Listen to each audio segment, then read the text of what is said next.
24 triệu ở tuổi 24. Và đây là cách tôi build PC qua điện thoại.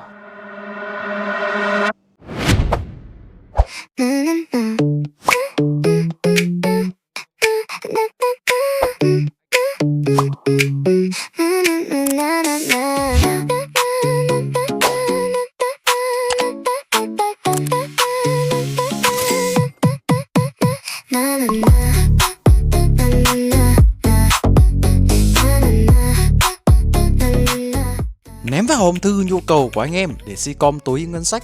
See ya!